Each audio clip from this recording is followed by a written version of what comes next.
Alkitab sebagai kitab suci penganut agama Kristen dan Katolik mengalami guncangan ketika persoalan penyebutan nama Tuhan atau Allah dipersoalkan. Karena ada sejumlah kalangan mengatakan bahwa penggunaan YHWH atau Yahweh seharusnya digunakan dalam Alkitab untuk menggantikan kata Tuhan dan Allah. YHWH adalah 4 huruf konsonan, yaitu Yod, He, Waw, dan He. Keempat huruf konsonan itu disebut tetragramaton. Tetra sama dengan 4 dan grama sama dengan huruf. YHWH menjadi nama Tuhan yang sangat dikenal dalam Perjanjian Lama. YHWH menjadi pembeda dari ilah-ilah lain di Israel zaman Perjanjian Lama. Beberapa versi Alkitab menerjemahkan tetragramaton itu menjadi Yahweh. Dalam beberapa Alkitab di Indonesia ada yang ditulis Yehuwa. Tetapi secara umum, Alkitab menerjemahkannya menjadi Tuhan, seluruhnya dengan huruf kapital. Nama YHWH ditulis lebih dari 6.800 kali, diulang dalam kitab-kitab Perjanjian Lama, dan diterjemahkan dengan kata Tuhan, semua huruf besar. YHWH banyak muncul pada Tanak yang merupakan kanon dari Alkitab Ibrani. Tanak adalah teks suci Ibrani tradisional yang dikenal sebagai naskah Masorah. Kata Masorah dalam naskah Masorah merujuk pada vokalisasi dan aksentuasi yang digunakan untuk menetapkan pelafalan yang tepat dari ayat-ayat dalam naskah ini.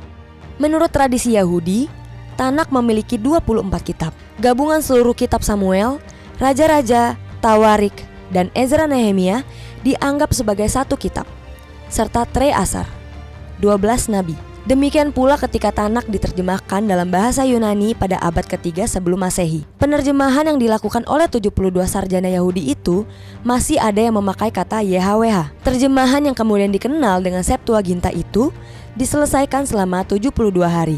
Setelah penghancuran Yerusalem oleh Romawi pada tahun 70 Masehi, mazhab Yahudi Farisi melarang penggunaan nama YHWH. Halakha, keputusan rabbinik menjadi dasar larangan itu.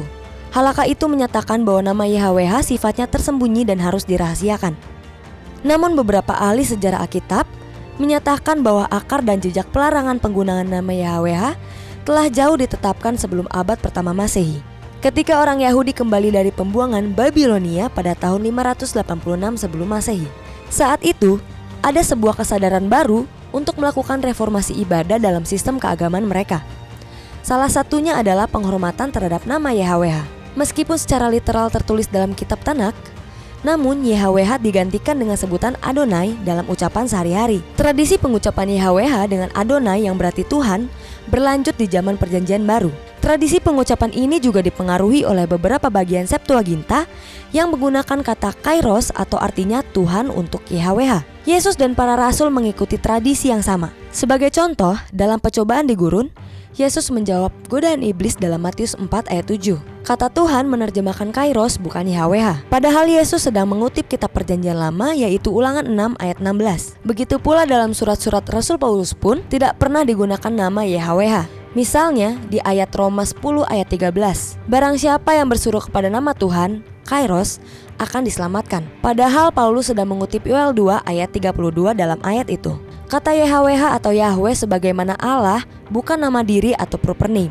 YHWH atau Yahweh muncul sebagai jawaban Tuhan. Dari pertanyaan Musa, lalu Musa berkata kepada Allah, "Tetapi apabila aku mendapatkan orang Israel dan berkata kepada mereka, Allah nenek moyangmu telah mengutus aku kepadamu."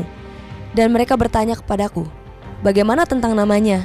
Keluaran 3 ayat 13. Musa memakai kata tanya bagaimana bukan siapa untuk menanyakan sebutan Tuhan. Artinya, YHWH menjadi sebutan bagi bangsa Israel pada Tuhan, dan YHWH bukan nama diri dari Tuhan. Jadi sekali lagi, YHWH adalah sebutan Tuhan khusus bagi bangsa Israel di zaman dahulu. Jadi bagaimana menurut Anda tentang YHWH? Apakah Anda setuju dengan pemakaian YHWH atau Tuhan dalam Alkitab?